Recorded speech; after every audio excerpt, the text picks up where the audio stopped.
Hello and welcome back to the channel, guys. I'm your host JayNotion, and we are checking out a little bit of a movie review today. So last night I checked out the movie No One Will Save You. So I thought it's been a while since I did a little bit of a movie review, so I'm going to be sharing my thoughts and feelings about the movie with you lovely people. Just be warned, I'm going to be talking heavy spoilers. So if you haven't seen the movie yet and you're not sure, skip ahead to the end where I talk about the rating for the film, which I will leave a timestamp in the description of the video, and whether or not it's worth watching it. But very quickly, in a nutshell, I think it is. I think it is worth a watch, and I think there's lots of this film that is sort of ticking all the boxes of sci-fi fans. It'll tick all the boxes if you're fans of things like aliens, UFOs, spooky stuff, paranormal. It will tick those boxes. There's some genuine jump scares in this, but there are some gripes that I have with the film as well, which puts it off of being a perfect score, unfortunately. So let's start from the beginning. So the plot of the movie is you've got a lady who's a little bit of a social recluse. She's kind of nervous, kind of anxious, and she has a sort of order to things. She has to keep things in a certain way. She has a doll's house, and she sort of lives out her life of how she wanted to live her life through this doll's house. Everything's got its own space. All the people get on really well with each other. And very quickly you can understand and see that this isn't happening in her real life. So something's gone drastically wrong. For some reason, she's playing out what she wants to happen through this set piece, through this scenery, through this diorama that she's got on her dressing table in her house. So she's living on her own. She comes out of the house, she's making her way to her job, and she sees like what appears to be a burn mark in the grass and the front lawn. And straight away, the movie buff in me was like, crop circle. Here's a crop circle. And it is actually a crop circle, but she doesn't think anything of it. She's kind of looking around. The village hate her, and we're going to find out why the village hate her. There's a whole story to that. But everyone sort of resents her. They don't want to spend any time with her. Everyone's whispering, talking about her. When she walks into a space or a room, they're all kind of like doing all that. And she's not having it. So she keeps herself to herself. She keeps herself locked away in her house, Beauty and the Beast style. And she comes out and sees this weird crop circle on the floor, in the grass. First thing she does is she grabs the hose, starts hosing it, and thinks something's just burnt it. It's just people coming around terrorizing me, being dicks, and just continuing the onslaught of madness that is being nasty. So she sorts that out, sprays it with a hose, gets in her car. We then get a scene where she's spending some time at a gravesite. So she's in a graveyard, and I didn't work out who it was at first, but she's lost somebody. We don't know whether it's her mum, her friend, her sister, but she's talking to this person, and she keeps talking to someone called Maud. And Maud is mentioned throughout the movie, and we keep getting scenes where the main character is Bryn is sort of writing in her diary to Maud. She's writing out all these letters to Maud. I'm really sorry this happened. You know, this happened to me today. Sad you missed this. You would have loved it. You know, you would have found it really funny. So Maud is either, I thought she was a friend, sister, sibling, someone like that. But anyway, this Maud is dead. So Bryn goes to the gravesite of Maud, talks to the grave, says about all the great stuff that she's missed. And as she's leaving, she sees a group of like school kids that are sort of sniggering and laughing at her from a distance. She sort of waves and says hi, but they're all like, bah, whatever. They just sort of sneer at her basically and don't give her the time of day, don't respond, and they're just sort of laughing, joking, and whispering about her. So she just power walks out of the graveyard. This sort of reinforces the social awkwardness that she's in a village where these people absolutely hate her for some reason, and she just wants to be alone. So she tries to live out what she feels is her ideal life behind closed doors, which is quite sad, but no one gives her the time of day. So anyway, she sort of power walks off, and again, she goes home and she starts writing to Maud again. She starts talking about her and saying, you know, I really missed you today. I could have done with your help. No one's willing to give me a chance. And then we sort of see a panning shot of a picture of what I assumed was Bryn and Maud when they were younger. So again, I thought at this point it's either got to be a sister or it's got to be a friend. And we don't know at this point why Maud's dead, what happened to her, but it does come clear by the end of the movie. So in the next scene, it gets a little bit weird. and Bryn starts dancing on her own. She puts on these ballet shoes, she whacks on some music, and she starts drinking and dancing, talking to herself. And she's got the model lights, villages, the light in the villages on, and she's sort of playing a little bit with the dolls that she's got. And it's not like kids' dolls, it's like full on model terrain. Like, you've got miniature people, they're all like got their own place in their houses, they're all happy. And it's really sad because she's obviously projecting something that she wants deep down into this set. But anyway, she's dancing along to this music, and it's a very distinct type of music, sort of like pre-war ballroom type dancing music.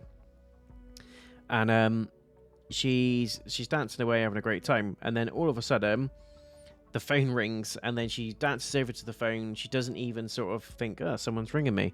She goes over to the phone, lifts the phone off the hook, and then puts it straight back down and carries on dancing. So she's done that before, and it was a nice, funny little touch. And I thought, that's just the kind of thing I do when I don't want to be bothered.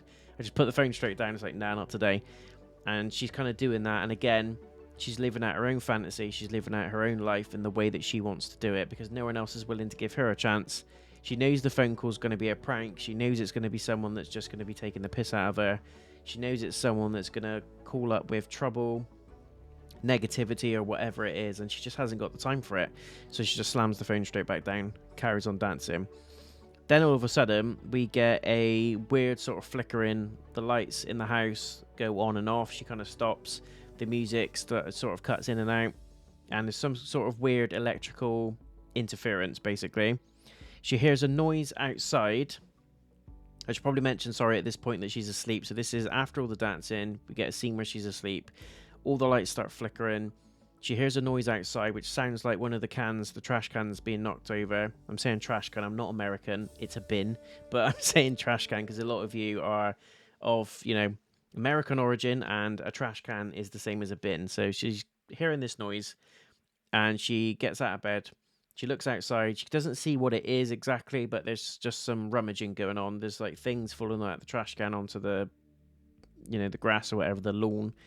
And she's like, oh, for God's sake. She puts her dressing gown on. And straight away, you can tell the way that she sort of huffs at it and the way she looks. It's a raccoon, it's a fox, it's something that's just causing trouble, a badger maybe. So she's just going to go down, shoo it away, and everything's going to be fine. Straight away, we know as the audience, we know more than she does. It ain't a raccoon. It's something that you need to be worried about. Raccoons don't make the lights come on and off, and this is happening at the same time. But anyway, she doesn't put the two together. So she puts her dressing gown on. She goes down the stairs. As she's going down the stairs, she hears like noises within the house. She starts hearing the floors creaking in the living area. She freaks out, stops on the stairs, sort of looks into the sort of living area, and you can't quite make out what's there. She's got this like weird sort of like painted glass, almost like the glass you get in churches, lined through the middle of her hallway, and you can't quite see what's going on, but there's like a little shadow that's walking amongst the living room area. And this is a really freaky bit of the film because there's absolutely no sound, there's no music, there's no build up, there's no tension. It just drops dead. She goes from asleep to, this is just a raccoon, this is just a fox, I'm gonna go and check it out, shoo it away and clean up the mess. And as she's walking down the stairs, bang, she stops, looks through into the living room. There's no music. All you see is the outline of this thing. It looks like a human, like a shadow outline of a human. It's quite dark at this point, and it's just do just sort of walking thuds through the living room. And she's like, shit. She starts crapping herself naturally because she thinks someone's in her house. She's going to get robbed, she's going to get hurt, and she's in there on her own. There's no one in this house with her. She lives alone. So straight away she is bricking it naturally, as you would. So she starts sort of seeing it, panicking about what to do. She backs herself up the stairs a little bit. As she's doing that, this thing walks into the kitchen area. She manages to back herself up the stairs, and as she gets to the top, naturally, in true horror fashion, she stands on the creakiest floorboard known to man. As soon as she puts her foot on it, she tries to take her feet out of the shoes as well because they were making a bit of noise. As soon as she takes her feet out of the shoes, she presses her foot on the floorboard and huge creaking noise. This thing runs from the kitchen into the living area, and it fucking runs Usain Bolt style. It absolutely comes clamming out of the kitchen, and I absolutely bricked it. I just didn't like the way it moved. It was too quick. It scuttled into the living room. Again, you can't quite make out what it is, I think what makes it more terrifying. You can't actually see what the thing is. It just runs into the living room, and straight away she's like, what is this? As she runs up the stairs, she's at the top of the stairs at this point. We can make out very faintly, it looks like what I would say is a grey. Do you know, like a grey alien? It's got like, short almond-shaped eyes, got a huge bulbous head. You see the back of it, and she sees it, craps herself, and runs into her bedroom, slams the door shut, jumps onto her bed, like runs over the bed, and then jumps down to the other side. And just as she's doing that, this thing bolts up the stairs and chases her. And I just felt like, shit, this is true horror, this is true sci-fi horror. I really enjoyed it. At this point, again, very minimal music, great atmospheric sound. She just clambers across the bed, scuttles to the other side, and naturally, as we all do, where's the safest place to be when there's an alien chasing you, or when there's some otherworldly chasing you? You either hide under the sheets or you hide under the bed. So what does she do? She hides under the bed. So she should have locked the door, but she doesn't. She just rushes in a panic, dives over the bed, and hides under it. There's a really freaky sequence now where this thing comes into the room. She peers through the bottom of the bed, sees the door open, and this thing walks into the room. It jumps onto the bed when she's under it. And at first I thought, is this thing getting in bed? Like, because there's a lot of like rummaging, moving around, and I thought, was it getting in the sheets? And then I expected it to sort of drop its head down and look under the bed, because that's naturally what happens in a lot of horror movies. But we didn't get that. What we did get was a thud. The thing jumps off of the bed. It lands just in front of where she's peeking out the other side, right in front of her face. She rolls over and grabs her mouth to stop herself making noises. And what can only be described as a hand, it's got like hands for feet, like weird squid-like fingers as feet. It's got about 6 or 7 toes on each side, and it sort of like walks up on its toes like that. It's nasty. It's absolutely nasty.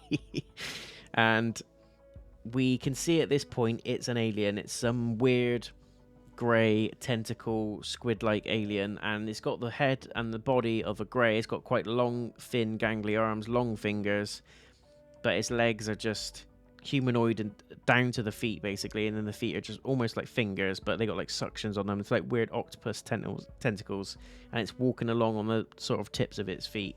Really weird.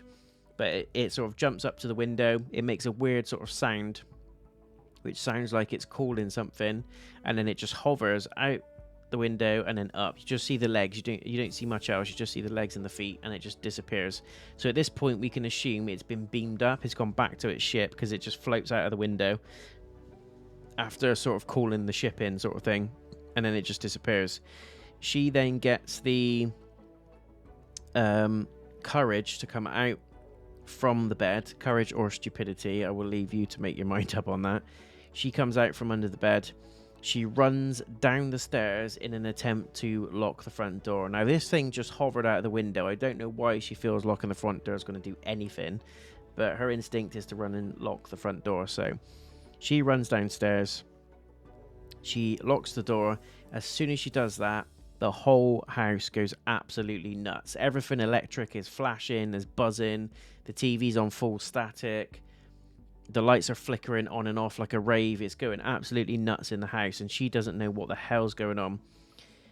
This is the creepiest bit of the movie for me, and I genuinely jumped. So this is all going on. She runs to get the phone, and call for backup, call for the police, call the army, whatever. She runs to the phone, picks the phone up, and there's this weird, horrible, high-pitched ringing sound coming through the phone. She drops the phone down, slams it, and then the fridge is going mad. The fridge light starts flickering. The door's coming on and off. It's flicking on, open and closed.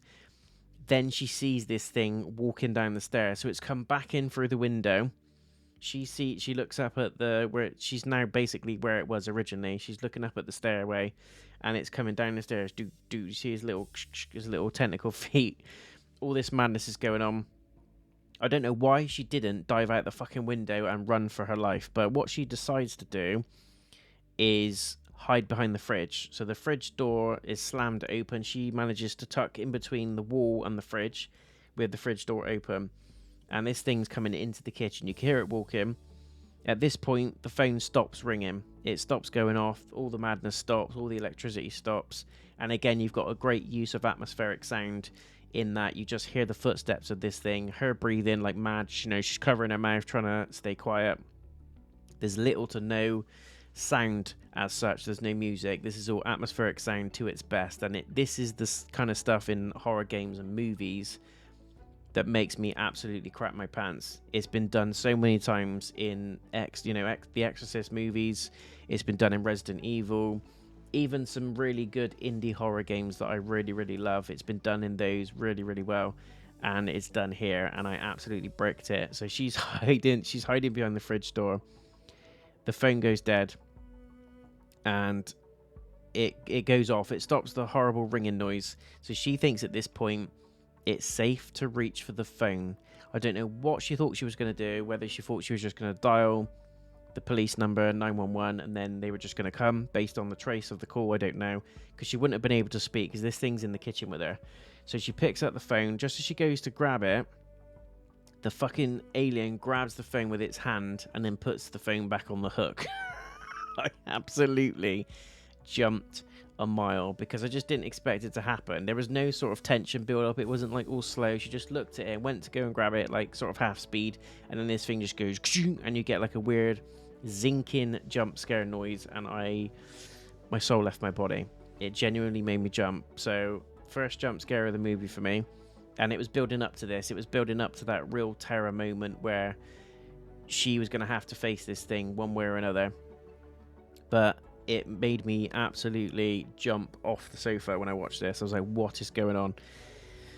For some reason, as the alien puts the phone back on the hook for her, she feels it's a great idea to peer over the fridge. She goes to look over, but the alien beats her to it. You then just see this like massive long finger, then 2, then 3, and then it slowly pulls itself up. You just see the top of its head coming up, and I'm like, shit. Just punch it.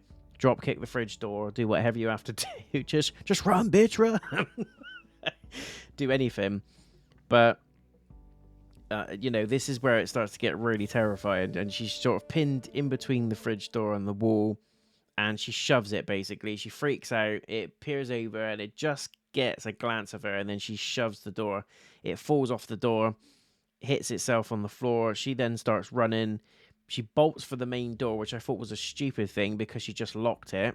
But anyway, if you're panicking, I suppose you're not going to think, are you? But she runs to the main door. Just as she's about to open the door flies off and knocks her over. So this thing's got telekinesis. It can move things with its mind. It has electrical, magnetic interference powers. Anything that's got any type of metal on it, it can move it. And then some. So she gets sort of dazed, knocked over. She's probably concussed. Her head's like bleeding.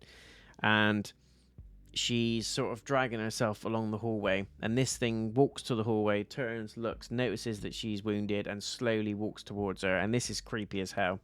They sort of come face to face. She grabs one of the models that sort of flew off of the table in one of her diorama things, that are a little model village that she set up. There's a weird sort of model that's been snapped that's flew off in the destruction when the house was going crazy. She grabs it. Just as the alien sort of lifts her up, they come face to face, and there's a brief moment, and she stabs it in the side of the head, and it makes a weird like grudge type noise, and it drops dead basically, and she's killed it.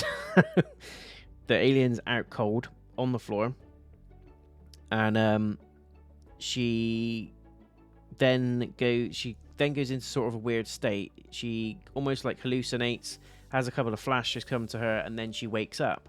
So we're now forward in time a little bit. She wakes up and assumes that actually that was just a dream. None of that happened. She gets up, questions the whole thing.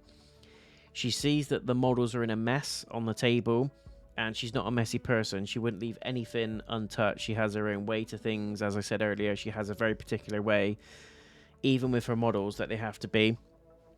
And she's kind of looking as if to say, did I do that? Was that all a dream? Was that actually happening? Who knows? And we very quickly find out that it wasn't a dream, because she remembers that she stabbed the alien. She goes into the hallway, and there is the alien still there, rotting on the floor with the model sticking out the side of its crust. So she panics, she chucks a blanket over it, and then she leaves the house. She runs into the village, gets on her bike, I think, actually, or a push bike, and then she goes into the village, and she starts to realize then that actually this is happening to everybody else. There's some sort of weird invasion going on. There's people that are acting really strange. The mail truck was turned over in the middle of the road. Some people's houses are completely obliterated, windows put through, there's just mess everywhere, and she's kind of thinking, shit, this didn't just happen to me. Is this actually happening to everybody else as well? And she tries to talk to people. There's a moment where she goes into the police station, tries to report the fact that she's got an alien in her hallway and she's killed it and she needs help. Nobody wants to listen to her. There's a woman that she tries to speak to, and the woman literally spits in her face, and the police officer sort of like skulls at her and says, "You're on your own," sort of thing, "Get the fuck out of here." And then she's like, "What the hell?" We don't at this point know why everyone's so mad with her and why they're so horrible to her, but it does come out towards the end of the movie, so stay with me, guys. And at this point I was like, why are they being such pricks to her? Like, she's got an alien in her hallway, she lives in this house on her own, they're treating her like absolute shit.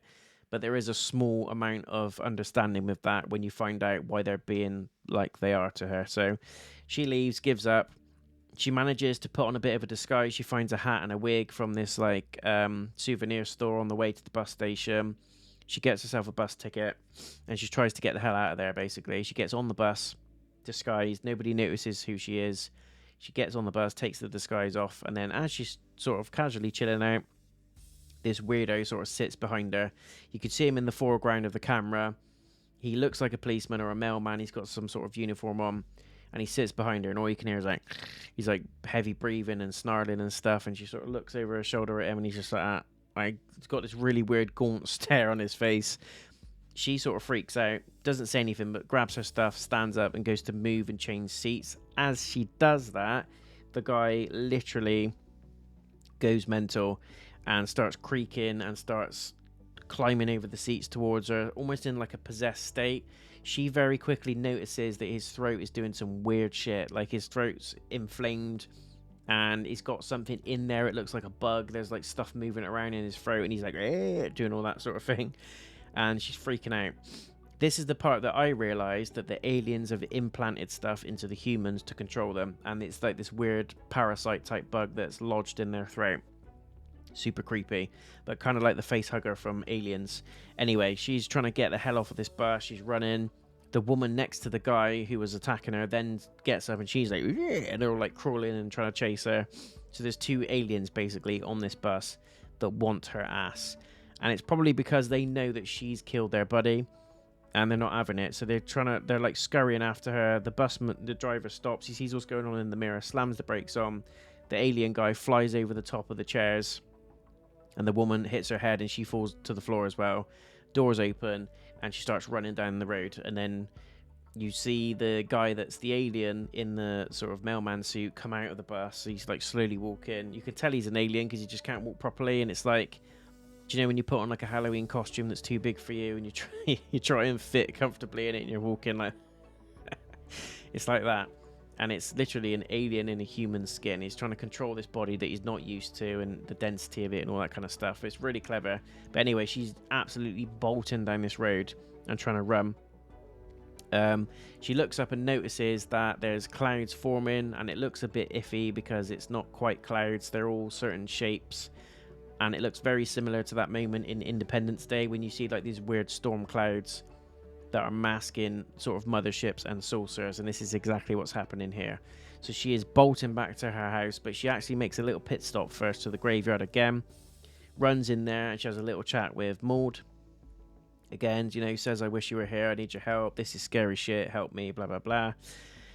And then the clouds get bigger and bigger, start forming together. There's more of them that start appearing. So straight away I'm thinking, shit, this is a full-blown invasion now. There's these saucers that are approaching the village. They're going to come after these people. She's done for. And she sat there having a little chat to the gravestone. Move, bitch, get out of the way. So, you know, she's like freaked out. As she's leaving the graveyard, she sees by her house on the same sort of stretch of road that there is a group of people that are all sort of holding their hands up to the sky like that, and she's kind of like, what the fuck? And they're humans, what appear to be humans. They're kind of like calling the saucers towards them, or whether they're guiding it to where they are, I don't know. Bit like air traffic control, but there's about 6 or 7 humans, and they're all just like zombified, just stood there with their arms up like that. And I think they're sort of communicating with the saucer, but again, she notices that all their throats are weird. It's got this weird parasite in there, and then she puts 2 and 2 together and knows that the aliens are controlling the humans, and they've got some sort of connection to what's happening with their throat area. So she freaks out, runs back to the house. The alien is still there, nice and covered up with a cloth, and it starts to stink, and she looks at it and it's still dead. There's stuff oozing out of its mouth, and she's like, freaks out. Then she goes a little bit sort of Home Alone style. She starts boarding up the house. She starts nailing, the window's been blown through. She puts a nail with a blanket over the window to stop aliens coming in. Interdimensional beings that can travel across star systems, and a blanket and a set of nails is going to stop them, obviously. I don't know what she was thinking, but she boards up the window anyway. She tries to make little traps. She tries to sort of barricade herself into the house.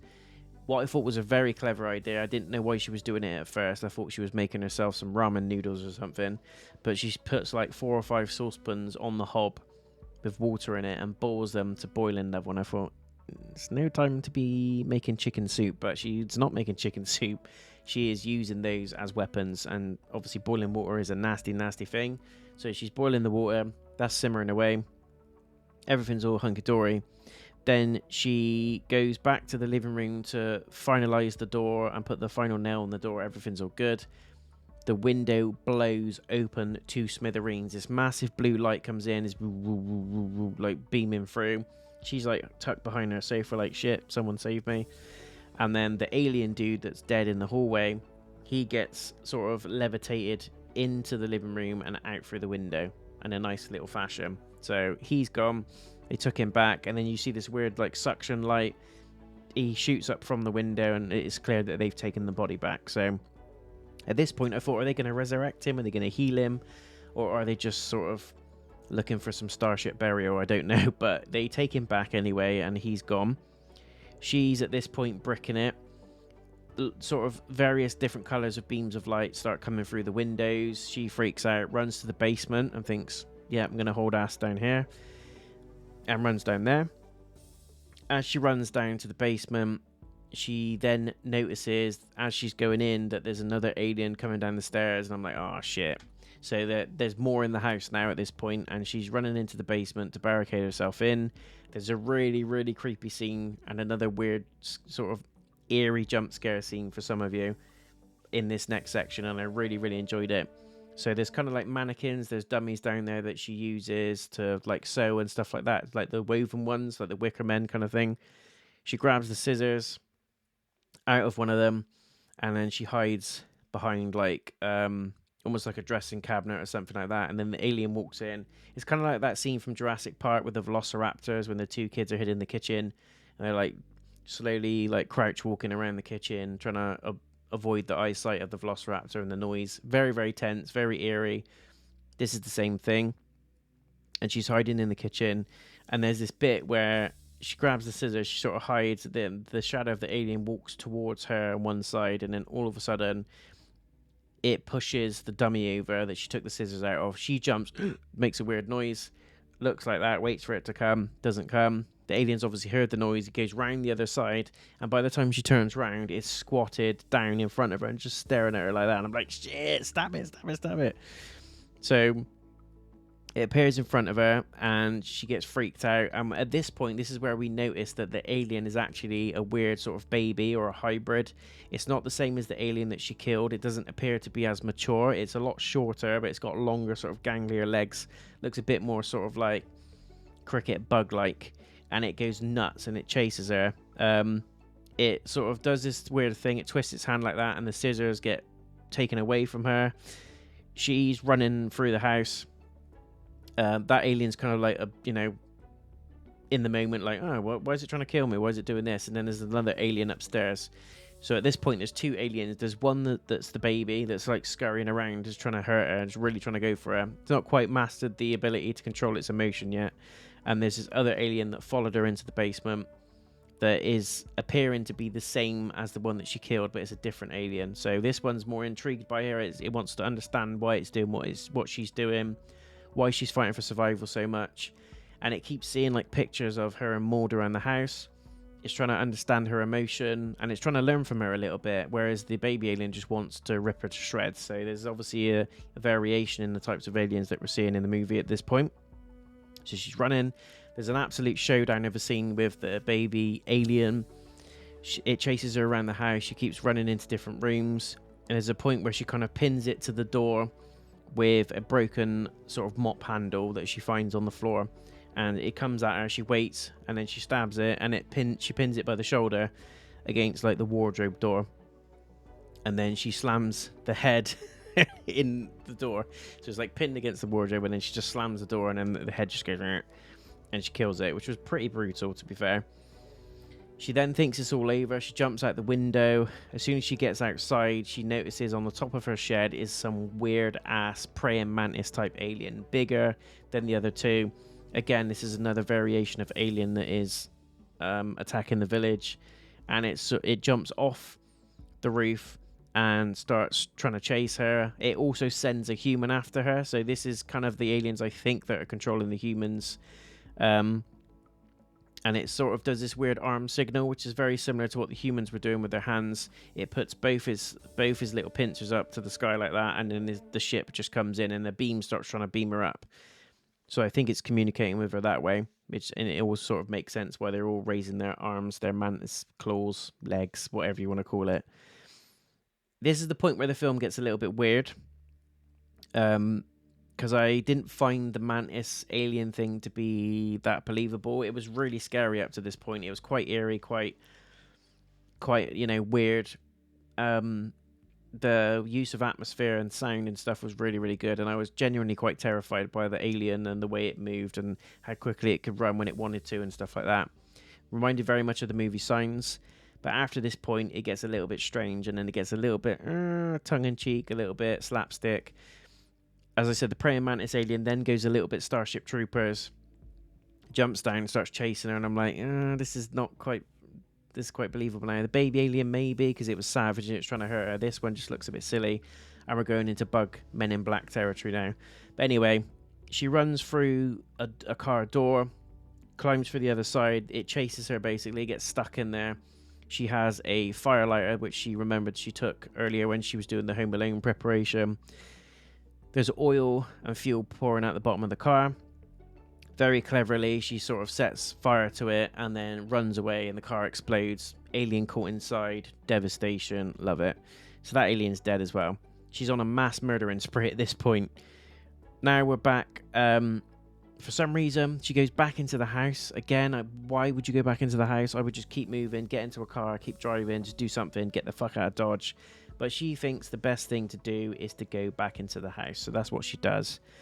Goes into the house, and she forgets the original alien that was in there that came down into the basement, that was kind of observing her, the one she tried to stab with the scissors, is still in the house, and it sees her. So she runs up into her room, and it's called Bryn's room on the door. She's got her name still on there, and the alien kind of goes in there, and it looks around at the pictures, it looks around at some of the sort of memorabilia she's got of Maud, and you can see it's trying to work out the attachment she has to another human and why she's doing that. And I assume they don't feel things, they don't understand love, they don't understand grief, and they're trying to understand her motives, why she's fighting so hard to survive, what she's holding on to, and why she's got photos of other things, why she's got photos of other people. You can tell it's trying to learn from what she's doing. But anyway, in mass panic and in natural fashion, she tries to defend herself again. She picks up I think it's another pair of scissors or something like that, and she tries to hit it. She you can see the front camera, the alien's there, and in the background she's coming up behind it like that. Just as she's about to stab it, it just goes whoosh, Thanos style with its fingers, and then just throws her through the wall. She goes absolutely flying, and this is where she understands that she's well out of her depth, and she can't do shit against these things. Then we get a weird scene where there's a red beam of light that keeps appearing in the house. It comes through all the windows. She runs and gets caught in it, and she can't move. She can move her eyes, but all of a sudden she's frozen. She can't move. It's almost like time stands still, and everything that has motion becomes motionless within this light, and she gets caught in it. So she's fucked. She gets slowly sort of beamed up to the ceiling. I think it tries to take her out of the house, but because of the ceiling, it, can't pull her through it. Don't want to kill her. So she gets stuck against the ceiling, and she's looking down like that. She's still alive, but she's kind of paralyzed and frozen. The alien then walks into the room, looks like straight up at her. They have eye contact, and the alien slowly sort of glides up to her like that, hovering. They get face to face, and the alien does this weird furball type retching where it's like doing that, and I'm like, oh my god, I'm gonna be sick. And it's gonna pass out a parasite to her, and it does. It coughs up this horrible little bug that's like shriveled up, covered in gunk, and then it opens up, and the best way I can describe it, it looks like the germ bug. Do you know when you learn about germs at school, when you see on the microscopic slate and in the books it's like a round thing with loads of tentacles on it? It looks just like that, and it starts floating towards her. She's like mouth closed, eyes are like, she can't move, and then the alien goes like that, and the alien at this point, within the light at least, is able to control her. She opens her mouth, the thing goes in, you can see it going into her throat. It's disgusting. It's very similar to that scene from Aliens, very iconic, when the face hugger dumps the eggs down the throat. It's very similar to that, and it made me cringe a little bit. But again, great sci-fi, great horror, and I was like, they're gonna go there? Yeah, they're gonna go there. And you see the whole thing, it goes into her throat, and this is where we completely understand that this is how the aliens are controlling humans. They're not doing it through telepathy, they're not doing it through mind control or anything like that. They are dumping these parasites into their throats, and this is how they're controlling them, through that. So we then have a flash. It cuts to another scene. She wakes up in bed, absolutely screaming her tits off, and kind of starts laughing. She feels a little bit relieved. She looks around. There's like sunshine. There's birds chirping. Her models are all in place again. So she thinks, fuck me, what a weird nightmare. What a dream that was. And she gets up. She's under the impression that it was all in her head. At this point, I was like, don't go there. Do not end this movie on a it was a dream bullshit. I'm not having it. Luckily, it's not how it ends. She's looking around. She hears people talking outside. Everyone's happy. There's music playing outside. And she thinks, it was all a dream. I'm back to my normal life. She then realizes that her normal life isn't like this, and this is almost like a mirage of something that she's always wanted. She then starts to see that the house is actually how it used to be, like back when she was happy before Maud died.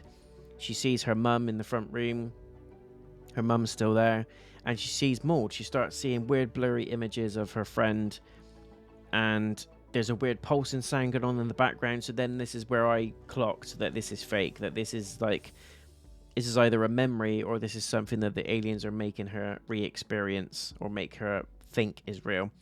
So anyway, she sees Maud. They interact. She just says to Maud, I'm so sorry what happened. Please forgive me. And Maud's like, it's fine. Don't worry about it. Blah, blah, blah.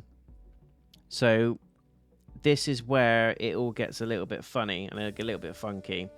She then sees, so the main character, Bryn, says sorry to Maud. Maud accepts it. Everything's all hunky-dory. She says, I'm sorry I did that to you. So this is where we understand that Maud's death has something to do with Bryn. She was involved somehow.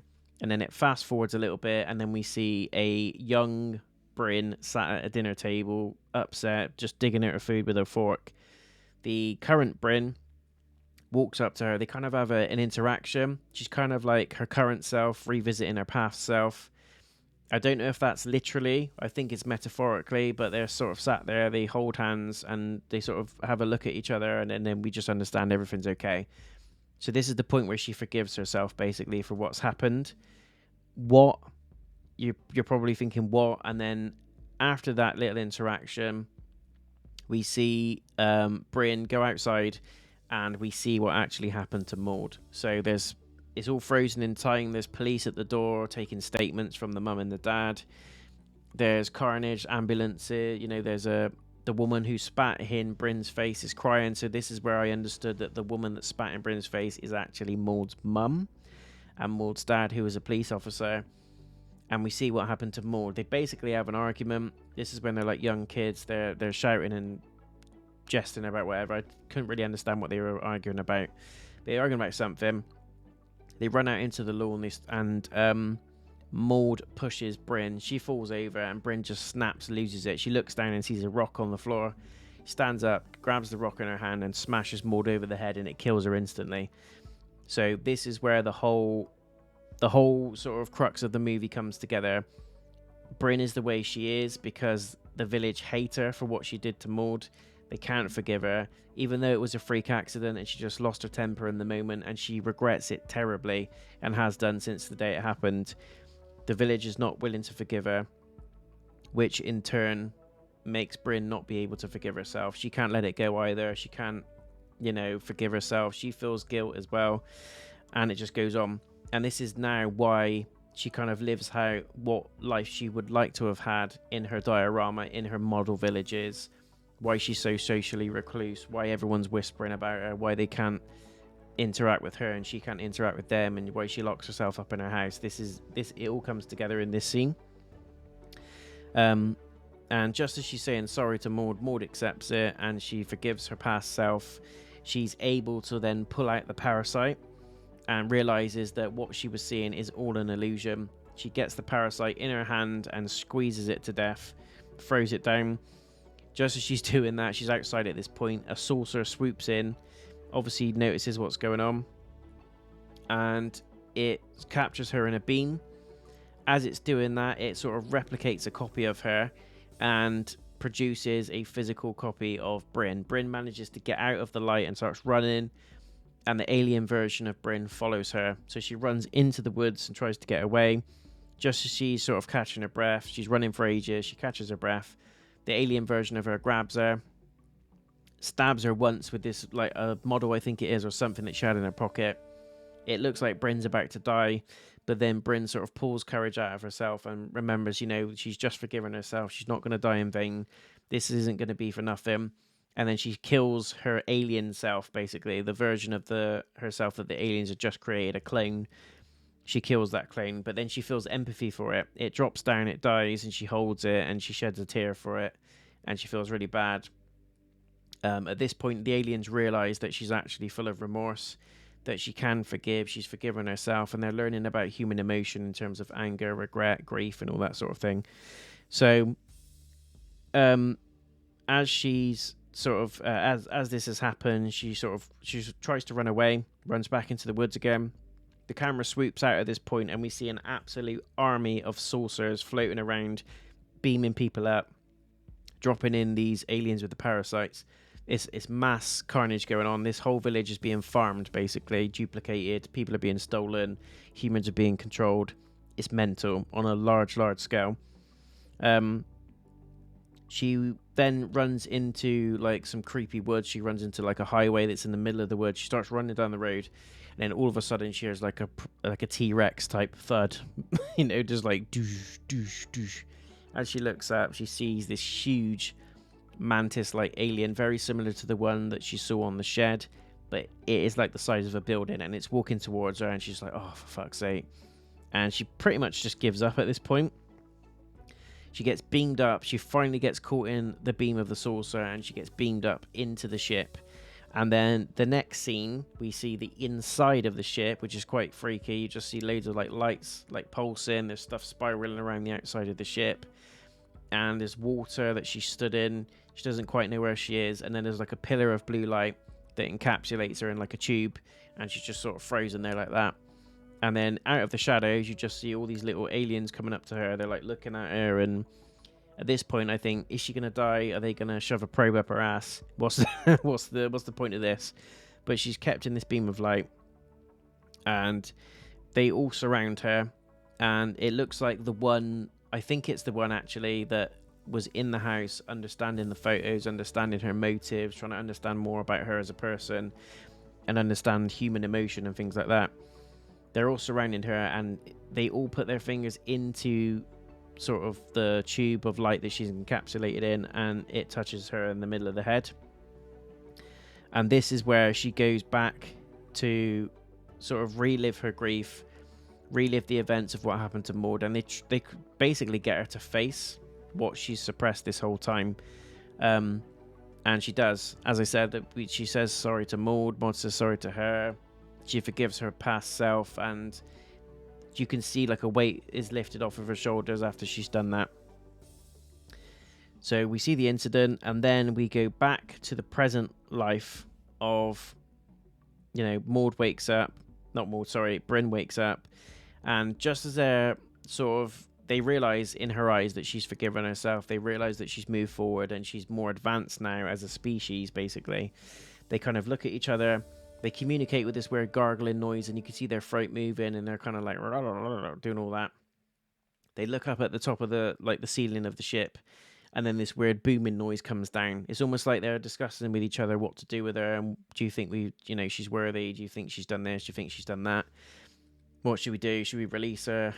They make a decision, what appears to be a decision, and then they look up at this ship, and the ship sort of beams down an answer to them. Then it fast forward, and she's crying. We fast forward in time now. She sort of gets beamed up. This huge sort of suction, almost like when you do a time jump in Star Wars. The whole ship gets like sucked, beamed up like that, and then all of a sudden she's crying with relief, and she's waking up again in her house to the present day. Basically, the sun's beaming, the real world's beaming, and everything's great. All her models are put back together, everything's hunky-dory. She gets up and realizes that the life that she's always dreamt of has been given to her by the aliens. So she goes outside. It's quite creepy, but brilliant in a way. She goes outside. All the people that she wants to have relationships with, she wants to be friends with, all the neighbors, all the friends, all that kind of stuff. There's a guy that she likes as well. They all play ball, basically, because the aliens are now controlling them. So she waves, and they're like, like that. They've got like these fixed smiles where you can tell it's the aliens forcing them to smile, and they're just slaves basically now to the aliens. But I think in the end, they respected her for, one, putting up a hell of a fight, killing one of their own, advanced species, just fighting with purpose and fighting with emotion, and they learn a lot from Bryn about the human race. So they kind of respect her as well. They have taken over the village. Nobody survives. You can see at the end that they're all playing like puppets, basically. They're all controlled. She goes outside. She's playing the song that she was playing in the beginning of the movie when she was dancing on her own. She puts her dress and her ballet shoes on, starts dancing with the guy that she likes. And all the neighbors, they're all kind of stood at the side like clapping, laughing, forced to enjoy it, basically, because they've got absolutely no control of the aliens and what they're telling them to do, which is creepy as hell. But she ends up with the life that she's always wanted, and I think the title of the movie, No One Will Save You, is kind of hinting at her ability to not be saved by anybody. It kind of comes full circle then. It ends with her dancing in this sort of marquee with all the people in the town, and everything's hunky-dory, and then the camera sort of pans out, and then you see the saucers like still patrolling, like moving around. So the aliens haven't gone anywhere. They've actually completely wiped out this village, controlled all the humans that were within the village, but they've let Bryn survive and be her own person. I think out of respect more than anything, but also for what she's shown them and what they've learned from her.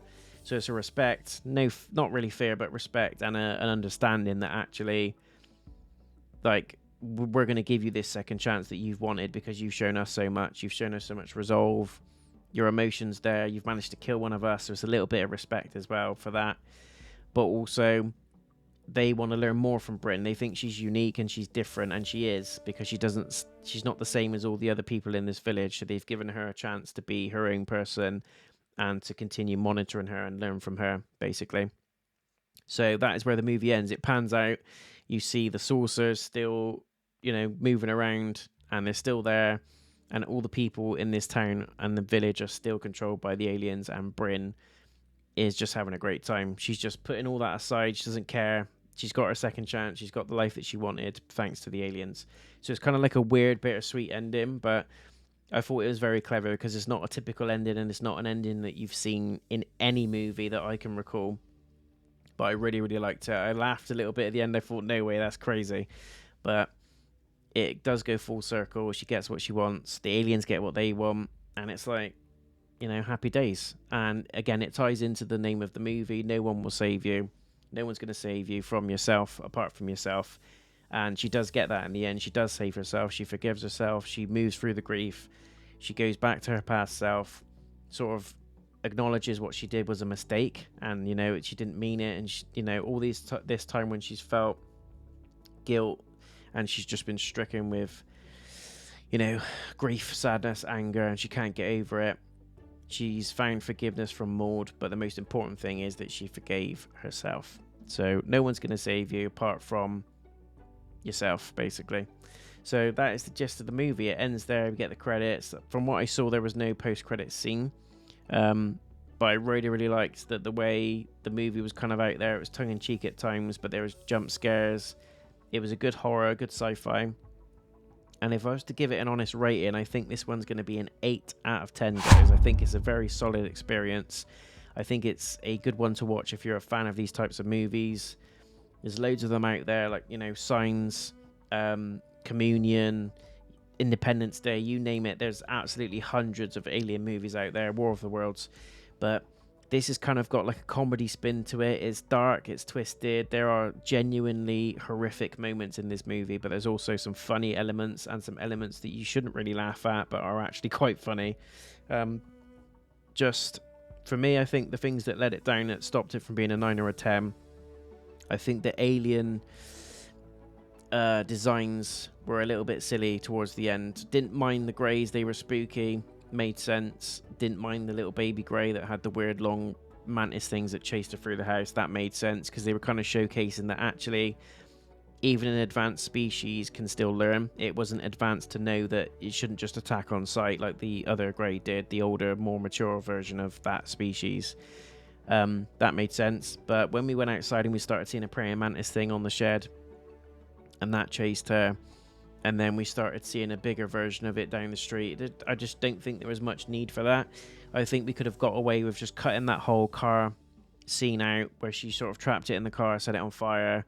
Then she saw another one in the highway that was bigger, which actually didn't do anything. She got beamed up at that point. We could have just left those out, and I think it would have been a more solid experience and more solid movie. I got to that point with seeing those two scenes, and I thought, this is getting a bit silly now. This is getting a little bit Starship Troopers now. And it moved away from that horror feel for me, at least. It just felt a little bit more tongue-in-cheek, a little bit more slapstick than the first 3/4 of the movie felt, which was really enjoyable, really sort of eerie, scary, atmospheric, great use of sound, music, horror elements, lighting effects. It was really, really good, and I think it let it down at that point, which is why I didn't give it a 9 or a 10. But I think on the whole, it was a good movie, an hour and a half. It's something I didn't expect to come away thinking, damn, I quite like that, and the ending was not what you expect either. It was a good twist at the end. Good ending, I think, but not good ending in the sense of the grander scheme of things. This whole village got controlled by aliens and got taken over and invaded, but one person got what they wanted. Arguably, she deserved it because she worked hard for it, and you do feel sorry for her for the majority of the movie. So it's kind of like that. It's that ending where it's good, but we shouldn't feel good about it type of ending. But it was really good, and I do recommend you guys go and watch it. 8 out of 10 for Mr.Notion. Thank you for checking out the video. So more of these movie reviews to come, guys. Sorry I've been slacking on them. I've watched loads and loads of movies, but I'm absolutely jam-packed with the channel schedule at the moment. There's so many games coming out that I'm playing, both on stream and off stream, and I've got to make time for family, work and stuff like that as well, and it's just absolutely rammed. There's just so much going on, especially at this time of year. Christmas is coming up as well.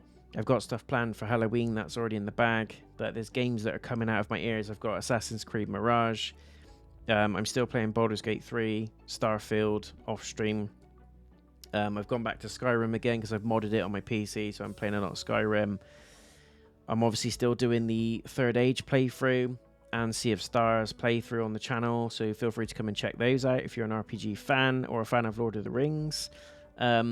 Alan Wake 2 is coming out at Halloween, which I'm going to be doing a full game playthrough of. I've got 3 games that I need to put together, shorter games, in a compilation video for you guys for Halloween as well. That's something I need to do over the next couple of weeks. Lords of the Fallen's coming out on Friday. It's just, I can go on. It's just absolutely rammed with stuff that I need to do. I want to enjoy doing, and also for you people to enjoy as well. So stay tuned. More movie reviews will be coming. They haven't gone away. I've just been focusing on other stuff at the minute. Hopefully you enjoyed this one, and I do recommend you go and check it out. If you have seen it, let me know in the comments what you think. Did you agree with anything that I've said? Hopefully you do.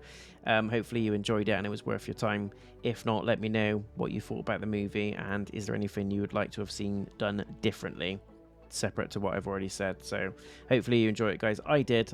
As a fan of horror, sci-fi, alien, paranormal stuff, I really, really enjoyed it, and it was a out there ending, pun intended. Until the next time, guys, thank you for checking me out. I'll see you again soon. Peace.